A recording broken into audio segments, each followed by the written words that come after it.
I'm Chris Vanover, Senior Director of Product Management at Bluehost. Today, I'm going to show you how to upgrade your Bluehost Cloud hosting plan.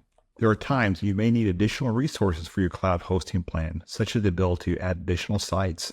You may need more storage, or one of your sites needs more CPU or PHP workers. First, navigate to the Hosting tab. Select your hosting plan if you have more than one hosting plan, and then select Upgrade Plan. You will see all options for available upgrades. The price displayed will be the price for the entire next billing cycle.